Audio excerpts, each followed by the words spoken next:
Yeah, hi folks. Yes, our radical far-left government is wasting billions while our hospitals are failing everyone. But first, as much of today's video is about equity, it is important we understand what it means. Equity is not equality. Equality means everyone is treated equally, whereas equity is the opposite. It means people are treated unequally based on skin colour or gender, etc., because of some perceived injustice or unfairness.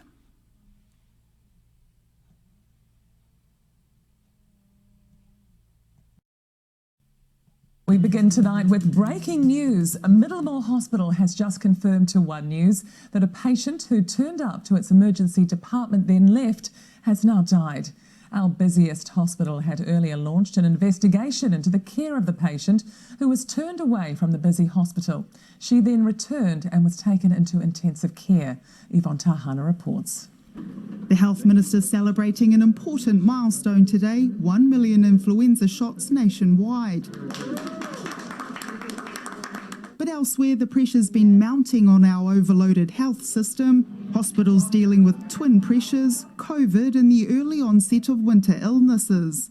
Our biggest hospital now investigating how a patient who's now in critical care left its ED only to return seriously ill. In a statement today, the hospital said the patient came back following a life-threatening emergency and is now in intensive care. But as stated in the intro, she is now dead. The circumstances of the patient leaving the hospital are now being urgently investigated. It follows an anonymous email to One News from a person claiming to be a staff member at Middlemore Hospital. They said a colleague had witnessed a woman turning up to ED with a severe headache but turned away due to long wait times. She returned 3 hours later intubated, a CT scan revealing a massive brain hemorrhage. Earlier in the day, the Minister was asked if he was concerned about ED patient care being compromised due to the high levels of demand. People are still getting, the care that they need. Wow, she's dead, you idiot.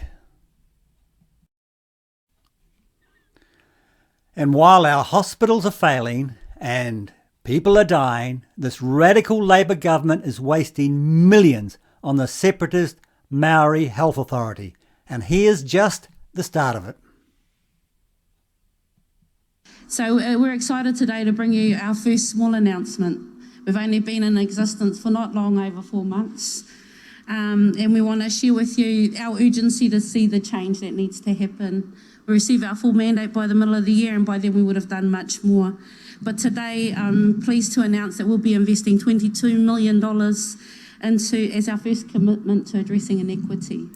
There it is, folks, inequity. We are the oppressed. Give us some money. And folks, there's millions more to come.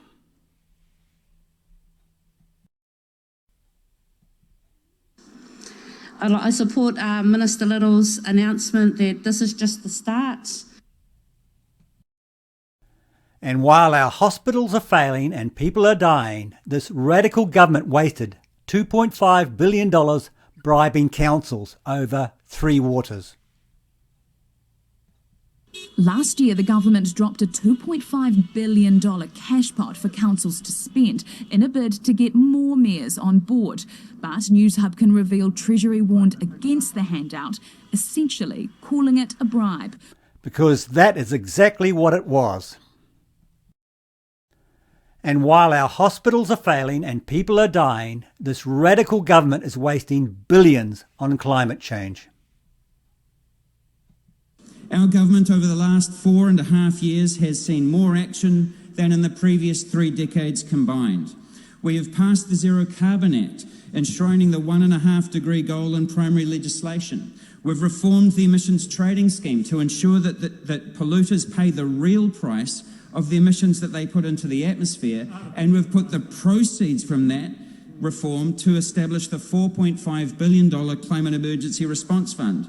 And we have published a comprehensive plan to cut emissions right across the economy. Now let's find out what that plan really means. Our first emissions budget requires us to reduce our greenhouse gas emissions by a further 11.5 million tonnes of carbon dioxide equivalent over the course of the next 4 years. To ensure that the transition for Māori is inclusive, fair and equitable. Transition for Maori is inclusive, fair and equitable. Now what does equity have to do with climate change?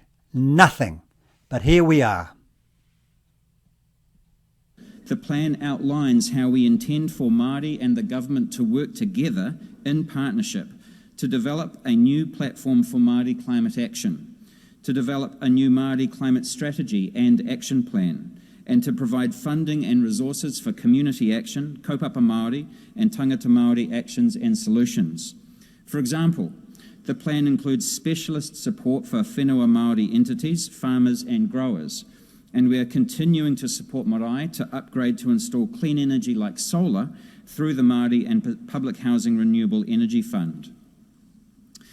Now, if we work to ensure that the opportunities of the transition are available to everyone, that is our best route towards long-term success. We will not succeed if the transition further entrenches existing inequalities in our society and in our economy. To this end, the government will develop an equitable transition strategy, including proactive transition planning with Māori and other communities most affected by the transition. So somehow Maori are affected by this so-called climate change more than anyone else. What? Now this dimwit here asks a stupid question. Have a listen. It's only the beginning of winter, but our Aussie neighbours have found themselves in the midst of an energy crisis. The blame is falling on high supply, ageing coal plants and rising gas prices. But its residents are being urged to save power or risk more blackouts at home. So what can we learn from across the Tasman? So what can we learn from across the Tasman? Absolutely nothing, because the climate zealots in New Zealand are doing exactly the same. But first I want to show you something very rare. It's film of lemmings jumping off a cliff. I mean, you often hear about lemmings jumping off a cliff, almost never see it. Lemmings, jump off a cliff. But it happened today and in Canberra, and would you know, right in front of television cameras. Amazing coincidence. Here is the video. You see the new Prime Minister, Anthony Albanese, and the Minister now in charge of our electricity, Chris Bowen, signing a letter to the United Nations saying, hey, look at us. We are going to slash Australia's emissions even harder than the Morrison government. We're going to drive even more coal-fired electricity generators broke. And behind these two guys, take down their names, could be useful later, you see business leaders, you see union leaders, conservationists applauding as if this moment really is when we save the planet, instead of what it really is, wrecked Australia's economy, wrecked our future. Frame this picture to remember the guilty and the gutless. And in New Zealand, that's Labour, the Greens and National. The global warming zealots and the people cheering them on, some of whom knew better, but didn't have the guts to protest. What a moment of shame for Australia. And the timing, it's just astonishing. Because this farce occurred today, when we actually see, right now, the disastrous results already of this crazy push to destroy our coal-fired power stations. The results of the global warming policies that have helped to destroy 1/3 of our coal-fired generators already in just 1 decade, like Victoria's giant Hazelwood plant, leaving us now so short of electricity that we're again being asked to switch things off. The New South Wales grid will be under significant pressure between 6 p.m. and 8 p.m. tonight. Everybody is working all day to try and avoid load shedding this evening, but if you have a choice about when to run some certain items, don't run them at 6 to 8. That's just a small part of the equation. It's hard to believe, isn't it? 21st century economy. Prime Minister Albanese and Energy Minister Bowen, you just saw, have actually seen what we get when we destroy coal-fired power stations without having any reliable alternative power source to go to. And that's exactly what's happening in New Zealand. The Labour and the Greens are planning to shut down the last of our coal-fired power, and they've already shut down the offshore exploration for oil and gas. What did they decide to do? Not to quickly back off on their global warming crusade, but to go in even harder, to set even more radical global warming targets, promising now to cut emissions by 43% by the end of the decade. This decade, which means getting even more of our electricity from fickle things like wind and solar. In fact, 82% of our electricity in just 8 years' time, meaning, of course, that coal really is finished. There they were today. We're going to show the world, little Australia, the country that could. Chris Bowen was so excited about impressing these foreigners. We send a message to the rest of the world, to our friends and allies, that we are partners in tackling the climate emergency. We send the message to Australians that we seek to end the All you need is some strings. climate wars. But who really is watching as we cut our own throats by going off coal? Just this week, the Vice Premier of China, now China is the world's biggest emitter by far, sent out the order.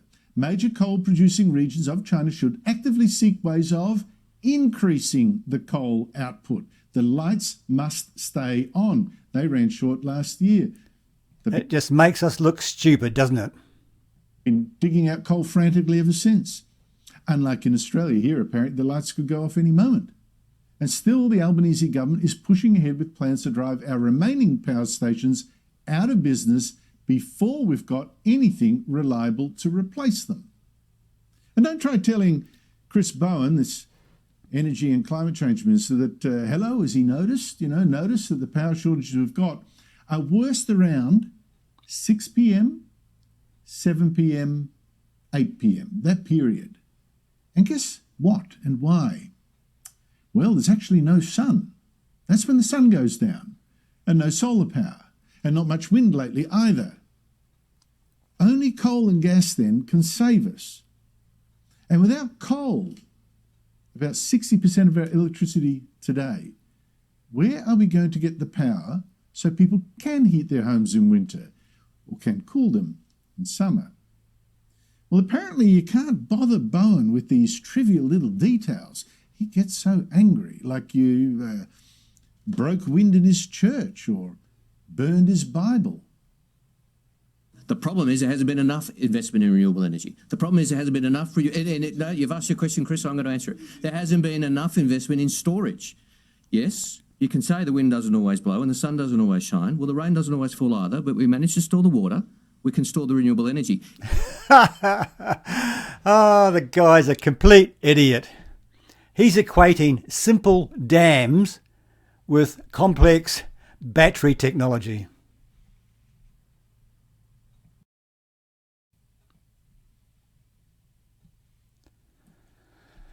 Yes, folks, I wonder if these climate zealots will ever figure it out. You can't change one energy source without having a viable alternative to replace it with. It's like building a third story on a house without reinforcing the foundation. Everything collapses.